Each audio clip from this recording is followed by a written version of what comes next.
Bonjour à tous. Nous entamons notre deuxième semaine d'activités ludiques et parascolaires sur le thème de la Grèce antique. Cette semaine sera intitulée la semaine des habiles hellénistes honoraires. Alors, habile qualifie une personne qui est très adroite, helléniste qualifie une personne qui étudie la Grèce antique, et honoraire qualifie quelqu'un qui bien qu'amateur dans un domaine, on sait tellement de choses sur ce domaine-là qu'il pourrait presque être considéré comme un professionnel. Commençons par la présentation.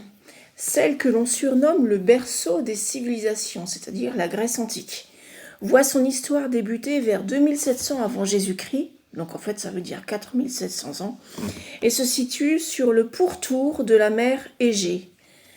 Très influente auprès des civilisations qui lui succèdent, notamment l'Empire romain, elle les inspire par sa politique. C'est elle effectivement qui a inventé le principe de démocratie. On avait déjà eu l'occasion d'en parler lorsqu'on avait étudié le Messager d'Athènes, mais également par son architecture, sa philosophie, son éducation, ses sciences et ses arts.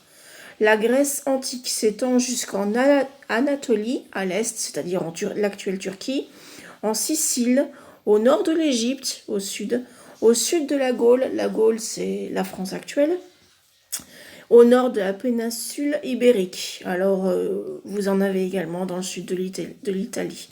Donc c'est pour dire que c'était quelque chose d'assez vaste.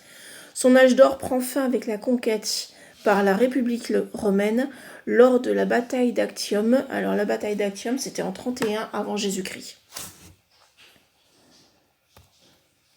Donc voici pour la présentation.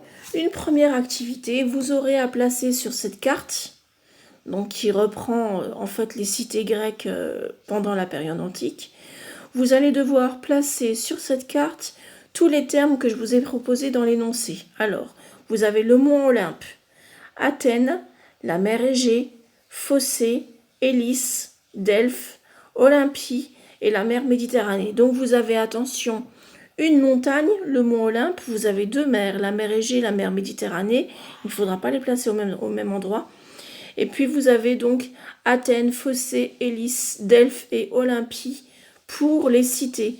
Delphes, on avait déjà eu l'occasion d'en parler, là aussi pour quand on avait étudié le Messager d'Athènes, c'était là que se trouvait la Pythie. Vous vous souvenez, les oracles que le héros allait consulter afin de savoir s'il pouvait accompagner son père dans son voyage, dans son ostracisme. Donc, vous placez toutes ces cités, ces montagnes et ces deux mers, cette montagne et ces deux mers sur cette carte ici. Alors, vous pouvez soit la imprimer tel que c'est à l'écran, c'est-à-dire en faisant une capture d'écran, soit consulter le lien que je vais vous transmettre à l'instant. Allez, on se retrouve tout de suite sur WhatsApp si vous avez des questions. À tout de suite.